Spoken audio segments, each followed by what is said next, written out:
Yeah, like what? I can't remember how many years above me were you? Because 2, I think, 1 or 2. 2. What year did you finish? 2005. So that's the year I left. So I was in year Okay. 10. So yeah, you would have been 2 years. And I'll tell you how I left school, bro. You ready? This is the best. The best. Ready? My mum went away to Thailand with her partner and was like, make sure you go to school every day. And I was thinking to myself already, oh my God, you are making a big mistake leaving me in the house all alone. I'm telling you right now. And that 2 weeks, man, it was just a fucking party. And we just get up in the morning. I'd wake up in the morning and Wayne would be like, hey, you want a bong, man? I'm like, yeah, no worries, man. And that's all we did was, and then one day I went to school. I was like, oh, I better go to school today. And Wayne's like, oh, you're a bitch. All right, well, I'll be here when you get back. And then I went to like school, and I went to school and I asked for forms to like sign out of school, like leave school. And they're like, your mum needs to fill them out. I'm like, yeah, she asked me to bring them home.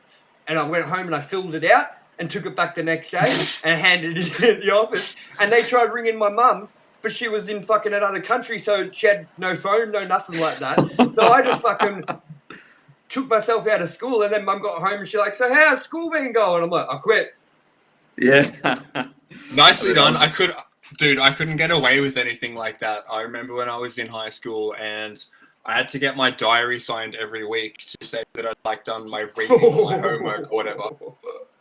Right? And get it done, and I just forged my dad's signature because it's so easy to do. And I showed the school, and they were like, "Yeah, whatever." And then I had to get my diary signed like 2 or 3 weeks later, and my dad was flicking through it, and he was like, "I didn't sign this." And I was like, I couldn't even follow instructions to keep the bag in the fucking locker. So my dad called the school and was like, "My son is forging my signature. You need to reprimand him." And I got a fucking Saturday morning detention. They didn't pick up on this shit. It was my dad. I was like, bro, can't you just make me like lift bricks somewhere or something? Why do I? Ben knows about this, but you wouldn't, Cody. We had a fucking room. We had a rule at our school that if you got in trouble 3 times, you went to a portable called timeout, where you had to go in there and do nothing or your schoolwork until that teacher that sent you there signed you the fuck out of timeout. Well, the good thing is I love timeout, bro, because I just have my hand like this with a headphone in. Yeah, you're even more unsupervised in timeout. It's like you're going to timeout. No, there's a teacher that sits there the whole time.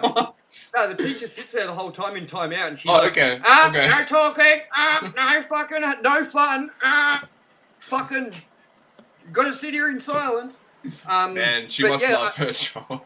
No, it was every teacher had to take like a couple of hours, like, so they take like a period, someone else would have it. So timeout was fun depending on what teacher you had at the time doing timeout. Sure. If you had the worst teacher, it was a shit time. Sure. Anyways, one thing, another thing I wanted to ask you, what's probably the craziest story from your experiences? Like, what's the craziest thing you've witnessed because of being in the band directly? Like, say, on shows, parties afterwards. What about that? I have to dig through the archives on that one. It's hard to remember stuff like that because, like, when everyone may not be the same, but when the craziest shit happens, you're probably like on the same level as the other person that's done the crazy shit. So you probably can't fucking remember it anyway. Nah, bro. Nah, I've got amazing stories for fucking shows, man. Yeah, I remember, like, it must have been 19-ish, and we played a show in Frankston, and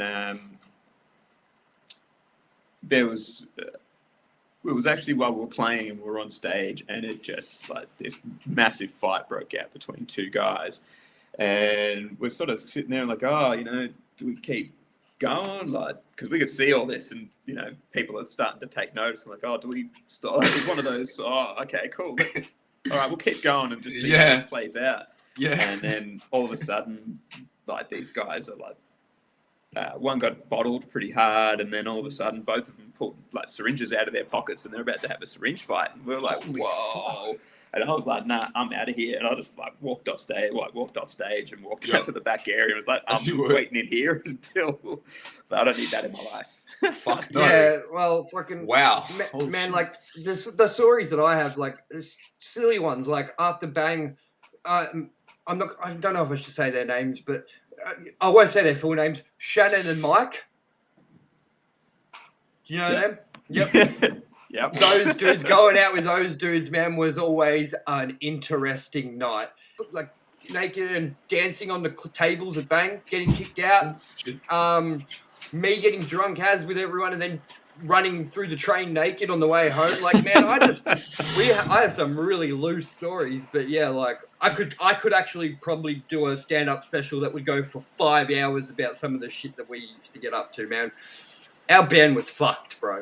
We were fucked, you know, like. But yeah, like, so what's Tomye, you were talking about like disaster concert stories or whatever. Okay, so like the only other like somewhat successful band that I've been in was me and my best mate Jack and my cousin Josh and Maddie, Jack's girlfriend, the band I was talking about before. And like I'm gonna try to lift up my leg if you can see my tattoos or whatever.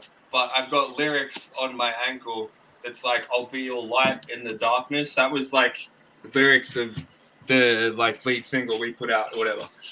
We weren't that big of a band, but like it's my best mate. It meant a lot to me.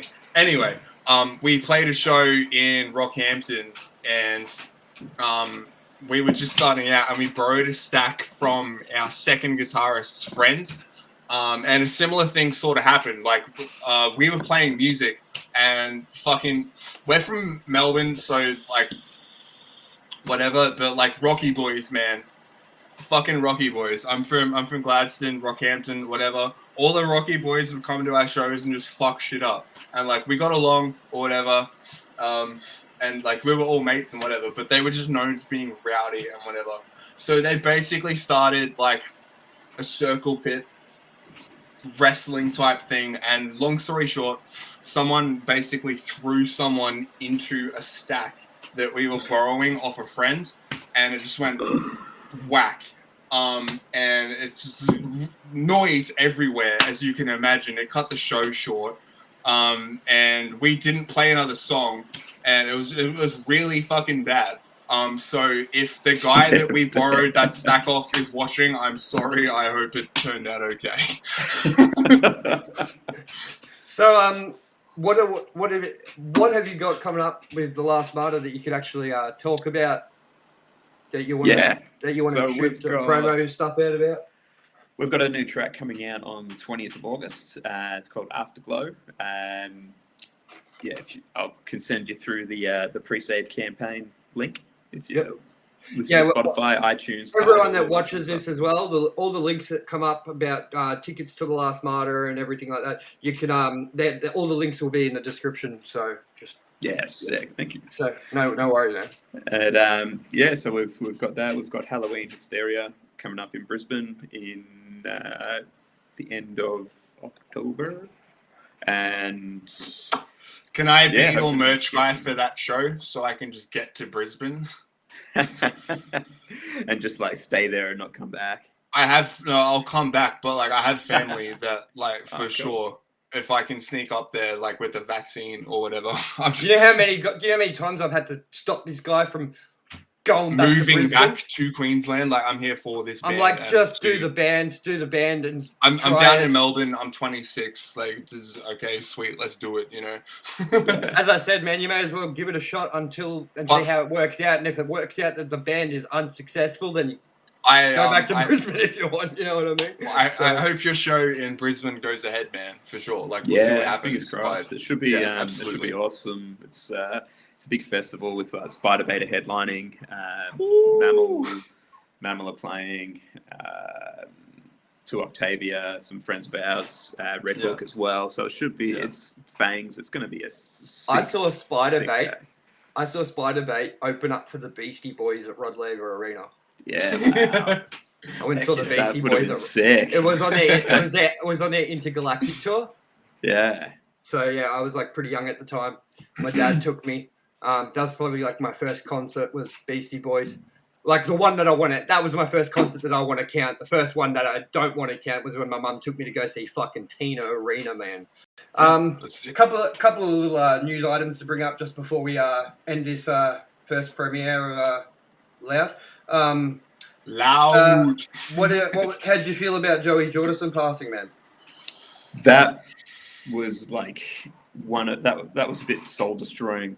I actually because I was starting work really early, and when I woke up, I was looking through my phone kind of thing, and it was about 5:15 in the morning, and I read it, and I was like, nah, no way, that's not right. Like, and I ended up scrolling through Facebook just to see if anyone else had posted this yet, because I was like, this was just like a news item that I saw come up when I opened my Google on my phone, and no one had posted it. I was like, this must be bullshit then, like, or clickbait, whatever. Like, this is, yeah.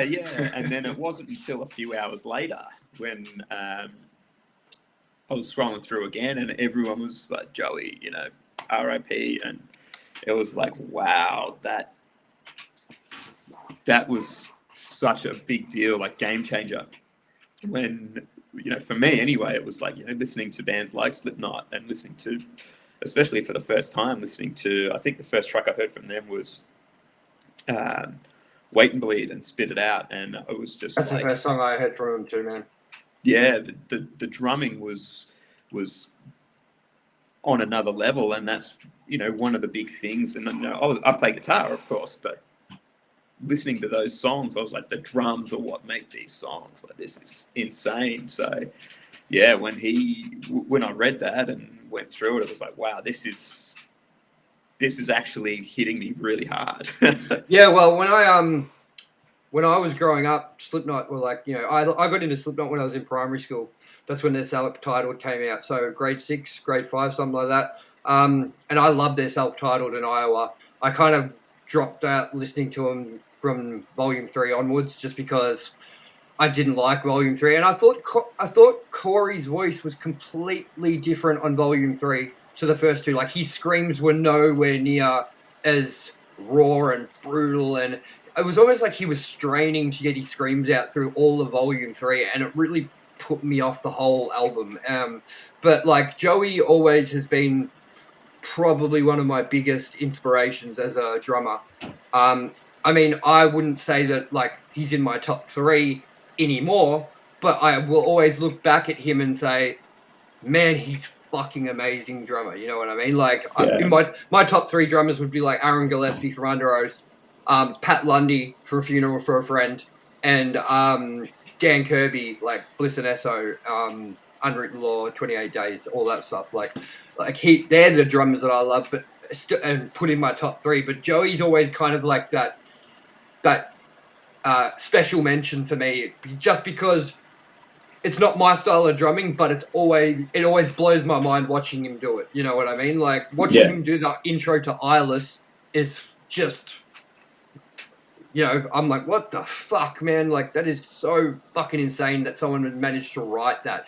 And what Codey doesn't understand, I had to explain this to him as well, because he's a lot younger, was when that Slipknot self-titled album came out, it was 10 years ahead of anything else at that time. Like, it was just like, you thought at that time, like, Korn was the new metal, like, big fucking name band. And then Slipknot came out, and yeah, I guess they were put in that new metal category, but they were just like on a fucking scale that you'd never heard before. And when he listens to the self-titled album now, when I show Codey like songs off it, he just goes, I can't believe this came out like 98, 99. You know what I mean? Like, this is so sure. It sounds way heavy. ahead of its time.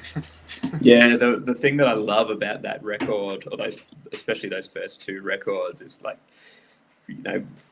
when we were in high school and we were listening to it and doing the same thing, like, you're in class, but you got one headphone, but hearing hearing the mix and hearing the little inconsistencies, and like when he's, you know, R.I.P. when his drumsticks have slid together and you get that little wooden click, or Yeah. when you hear a bit of the snare chain like reverberating even though nothing's being played, and you know, just how the guitars were panned in the songs, and you get a completely different dynamic and a completely different sound. I just think that's something that at that point in time as well wasn't like, it was so raw, I guess is what I'm trying to say, and it was, it was just pure emotion that would come through, and just like, this is sick. It just punched you right in the face. I love the samples that they use in, like, you know, with Sick, like the "Here comes the pain." I fuck like that stuff. Just the little like add-ins they put into the songs, you know, like that's the stuff that I really, really loved. Like, so I guess R.I.P. Joey Jordison. That's a bit of a sad one there. And let's talk about quickly what everyone thinks about dad vibes that Fred Durst brought to Lolapalooza, man. I thought it was funny, just personally myself, because I knew it wasn't like that's what he came out and that's just what he looks like now. Like, that's Fred Durst, that's how he dresses and shit now. Like, I knew he was doing it for the reason he did it. But I saw so many people on social media going, "Have you seen what Fred Durst looks like now? Oh my God." And I'm like, that's not actually how he looks. Like, that's not what he is. It's not how he dresses, and he doesn't look like Richard Gere in real life. You know what I mean? Like, he absolutely could look like that all the time, though, and completely rock it. Like, yeah, exactly. But have you heard the actual song yet, Ben?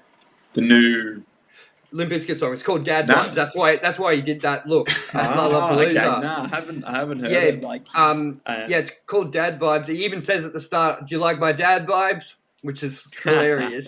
So, like, yeah, it was all a PR stunt. He knew that he wanted to get people talking, and it did. It got a lot of people talking. You know what I mean? That's it. And it's like, all those people, have you seen it, or you know, even anything like that where they've gone? Because I've read some comments as well that are like, "This is ridiculous. Like, this, he looks terrible," and this and that. But you know, how often does someone say, "Oh, this image doesn't fit," and then you're like, "Oh, I got to check it out though. Like, I want to see it for myself." And like, it's, I think it's great, and you know, rock it anyway. Like, I think it's sick. I think it's really cool. I think the song's really cool too, man. Like, because I like the hip hop thing, they've really become like, I mean, from what I can, like, what I've only listened to it once or twice, and what I heard, like, and noticed is like the verses are very like bouncy sort of hip hop, and then it goes into sort of a rocky chorus, you know what I mean? But I really actually was impressed with it, man, because I fucking hated Gold Cobra or whatever it was called, the Golden Cobra. It was fucking terrible, man. But I love Limp Bizkit. Like, that's one of my guilty music pleasures, is I fucking love Limp Bizkit. And I saw them in 2018 at Download Festival. I saw them in 2013 at Festival Hall. I mean, I fucking love Limp Bizkit. So when I saw him do that, I was like, oh, I like this joke. I get the joke. And what I love about it is when you watch the live show, I'll link you to it later if you haven't seen it. When he first walks out on the stage, me and Codey watched it. The crowd doesn't even know that it's Fred Durst, man, until he talks into the microphone. It's like, oh, shit, it's fucking Fred Durst, man. You know what I mean? That's like, awesome. I just thought he was some sound dude coming out and checking the mic or whatever. You know what I mean? So it was pretty funny. And one of the other things I wanted to quickly talk about was this is an article from someone named Sammy I'm almost calling you fucking Atlantis, but that's not the name. It's Altintus. We're just going to go with Atlantis, Sammy. Sorry. But Motley Crüe singer Vince Neil returned to solo shows with a recent performance he gave at a private concert in Austin, Texas. As some of you might remember, Vince Neil devastated fans by admitting at Iowa Festival that his voice is gone. At the time, he cut off playing Motley Crue's classic Girls, Girls, Girls and walked off the stage. He's super out of shape. They have a stadium tour coming back like up next year, which has been delayed for 2 years in a row now. So this guy was supposed to be in shape and ready to go for tour 2 years ago, and he's still not there yet. And I just thought that the prospect of $100 million, which is what the band's getting paid for their return, would be enough incentive to get that guy into some vocal training and get back to the fucking gym properly, do something, you know? Because I'm a big Motley Crüe fan. I love them. And I thought that their finale shows sounded so good and the production was so good, but Vince Neil was fucking trash through that whole fucking concert, man. Like, he doesn't remember the lyrics to the song, so he just stutters and murmurs. Like, he doesn't sing half the song. He gets the audience to sing the rest. And when he does sing, it's fucking like off pitch and fucking just a struggle. Like, I've never heard Dr. Feelgood sound so fucking amateur from a band that plays the song themselves. You know what I mean? Like, so I know. I just wanted to hear what your thoughts on Vince Neil, like, and Motley Crüe and their situation with the stadium tour and what they're doing. Yeah, like I saw the video where he stopped during Girls, Girls, Girls, and I guess I was just a bit surprised, as most people would be, and I was just like, big props to the band, because the rest of the band just like totally rocked it. And like, even when he was giving his speech of "I'm done, like I'm cooked" kind of thing, and you can still hear "Girls, Girls, Girls" like from the backing band, and that's my favorite song from awesome. That's my favorite song from Motley Crüe, "Girls, Girls, Girls." Yeah, but yeah, you know, it's that thing that, you know, being a bit older and things like that, it's like, touring extensively is, you know, takes it out of you. You got to make sure that you're in shape and that you're ready for it, and all those sorts of things as well. So, yeah, I mean, like you said, you would think 100 million would be a good incentive. Yeah, well, I mean, like, I don't know if these stadium tours are actually really going to go ahead, man, just because of Vince Neil not being up to it, like, and not getting in his shit together. Mick Mars being able to barely walk anymore because of his bone disease that he's got. Nikki Sixx focusing so much on his other project, 6 AM, which I'm not a fan of whatsoever. And Tommy Lee, apparently, I've heard, is like a bit off the rails at the moment, I heard. So I'm not sure like what is going to happen, but I really am hoping that they come out, they play, and they fucking kill it. That's all I want, because I've never seen them, and I want to go see their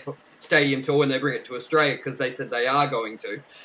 So when they do, I'm hoping that if I pay for a ticket, that Vince Neil makes it worth my time and puts down the bottle of fucking scotch and stops fucking giving himself a fucking scotch gut. Because that's what it is, man. It's all the drinking, bro, that's made him fucking, like, swell up. You know what I mean? Like, apparently that's why he's put on so much weight and shit, is because he just whiskey and shit like that. So, yeah. He's paid his dues, man. Leave him alone. He's earned the right to do that. Yeah, but has he, man? Hey, look, it's not about has he paid his dues or not. It's about, hey, if you're going to bring back a band like Motley Crüe, and it probably isn't even pay him wanting to bring it back. $130. The rest of the band is probably like, yo, let's tour this shit. And it's like, nah, dude, they all would have wanted to bring it back, man. They all want to be relevant again, and I can guarantee you that they all. Oh, who doesn't want to be relevant? You know, exactly. But and the last main bit of news that really I want to touch on, that's, you know, fresh at the moment, just because, like, I'm only going to talk about the news that I really care about and know, because I'm not going to look up fucking, what's Gangnam Style dude's new song, you know what I mean? So I'm not going to do anything like that. But what did you think of the new Underoath stuff, man? I haven't heard it yet. You haven't heard it? Bro, no. Get on it. Like, they've got Damn Excuses and another song called Hallelujah.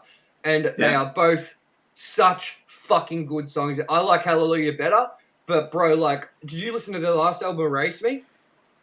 Yeah, no, I did actually, yeah. What were your thoughts on it? Oh, I enjoyed it for what it was. I thought it was a lot different to what they'd done in the past. I still like a few songs off it. Like, probably there's 3 or 4 bangers that I really like off it, but the rest of it I could take it or leave it. So it's really good to hear them return.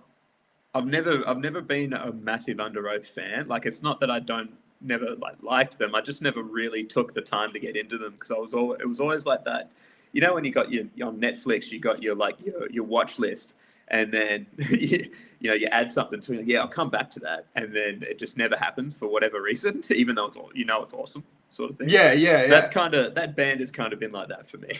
Oh man, I would put "Define the Great Line" in my probably number one spot for greatest album of all time, in my opinion. Like when that album came out, it just changed everything about our band style, all that sort of stuff. So yeah, I mean, I'm stoked, man. I can't wait. They've got their album coming out, called Voyeurist, and it's coming out January next year, I believe. January 14th, 2022 or something like that. Yeah. So yeah, no, I really thanks heaps, man, for coming on as first guest. Thanks for having us on. Debut episode. Yeah, like something I'm getting used to doing this is something I'm obviously going to get into a little bit more and refine a bit. But I'd say for, first episode, it wasn't too bad. And people should be pretty informed about your upcoming shit. And they should all be heading to your YouTube instantly, because if they don't, they're fuckwits, man. So yeah, go listen to Hindsight. It's an awesome song. Thanks for the support, guys. Really appreciate you guys having us on. So, anytime, man. And I hope you had fun, and I hope you kill it with this new stuff coming out. I can't wait to hear the new song. What date's that coming in again? August what? On the 20th. 20th. Awesome, man. Yeah. Well, I'll let you get going, man, because we've already taken up a little bit more time than I said you would. I'll let you get going, and we'll close out the show, bro. How's that? Sounds good, man. All right, man. Well, thanks. See you around, bro. Thanks so much. See you. Thanks for having, guys. Cheers. Thanks. Have a good one, man. We'll wrap it up, I guess. Yeah. For everyone watching, here are some links that you should pay attention to. Facebook.com, Disappoint Forward Official is our band's Facebook. Right now, you might not even be able to find the page because we're still not a work in progress. We're not officially releasing or announcing anything or showing anything off till it's completely ready. So look out for that early next year, 2022. Whenever COVID may be done. January, February 2022. Keep an eye out, because there's going to be something definitely coming down then. Absolutely. Everyone should also go and check out youtube.com/Tomye West Drums, which is my personal YouTube channel. I got a video up for Soul Tone Cymbals, who I am endorsed by. There you go. And I've done a video for them, so if you could go check it out, leave a like on it, and subscribe to my channel, I'd really appreciate it. And yeah, I'd like to thank you all again for watching, and stay tuned for episode 2. And it won't be next week, probably, man. That's what I was going to say. That's what I was going to say is we're going to probably do this every fortnight, once a month, depending on how easy it is for us to lock in the guests that we're trying to get at the moment. For sure. So, we'll have more news on that soon. And thank you to everyone that watched. Peace. See you, dudes.